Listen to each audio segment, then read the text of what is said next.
Hi students, I am Praveen Sebastian Paul. In this lecture, we are discussing just an introduction towards the configuration of a bipolar junction transistor. In the previous lectures, we had discussed what is a bipolar junction, what are the biasing conditions. As we mentioned, the bipolar junction transistor or BJT is a semiconductor device which can be used for switching or amplification purposes. Diodes are made up from two pieces of semiconductor material to form a simple PN junction, and we also learned about their properties and characteristics. If we now join together two individual signal diode back to back, this will give us two PN junction connected together in series, which would share a common positive or common negative terminal. The fusion of these two diodes produces a three-layer, two-junction, three-terminal device forming the basis of bipolar junction transistor or BJT for a short. The word transistor is a combination of two words, transfer and varistor, which describes their mode of operation way back in the early days of electronic development. There are two basic types of bipolar junction transistors. They are PNP and NPN transistors, which basically describe the physical arrangement of P-type and N-type semiconductor material from which they are made.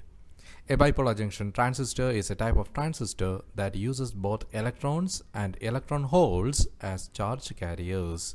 In contrast, a unipolar junction transistor such as a field effect transistor, that is FET, uses only one kind of charge carrier. A bipolar junction transistor allows a small current injected at one of its terminals to control a much larger current flowing between two other terminals, making the device capable of amplification or switching purpose. So as we described, these BJTs or bipolar junction transistors or simply transistors are used for the purpose of amplification or switching. When it comes to the different type of transistor configuration, as we mentioned, the transistor is an electronic device which is primarily used to amplify the electric current. We know that the transistor has three terminals, namely emitter, base and collector terminal.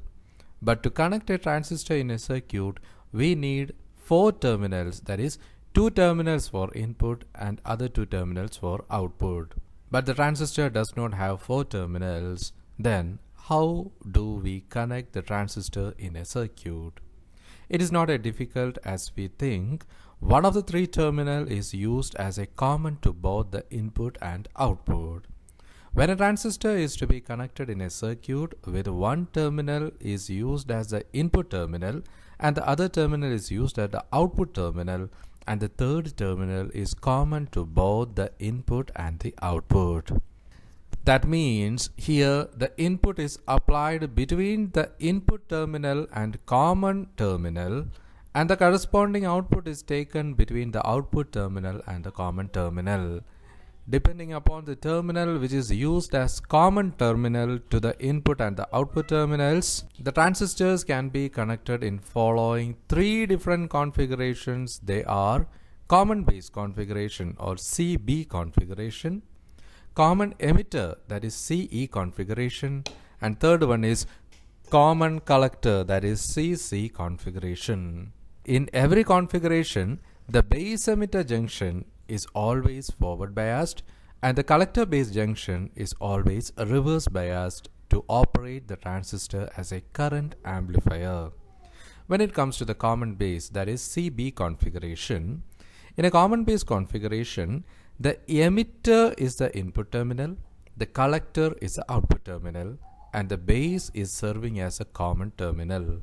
The base terminal is grounded in common base configuration, so the common base configuration is also known as grounded base configuration.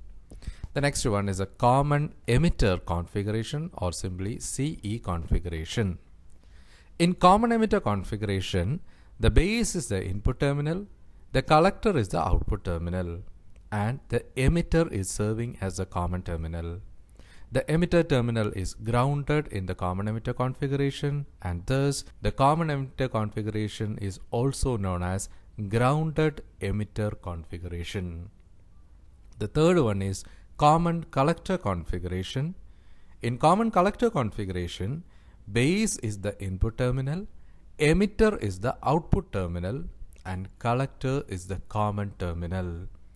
The collector terminal is grounded in the common collector configuration, and so the common collector configuration is also known as grounded collector configuration. So my dear students, in this lecture we had just introduced the different configurations of a transistor biasing. So as we mentioned, a transistor is simply used for amplification or switching purpose. The most common purpose of a transistor is the amplification purpose, and we can consider 3 different configurations for a transistor based upon the mode in which they are connected. Those configurations are common emitter configuration, common base configuration, and common collector configuration. So dear students, in the upcoming set of lectures, we will discuss in detail about the common emitter, common base, and common collector configuration, their input characteristic and output characteristic, as well as the current voltage different relationships. So my dear students, see you soon. Until then, goodbye, thank you, and all the best.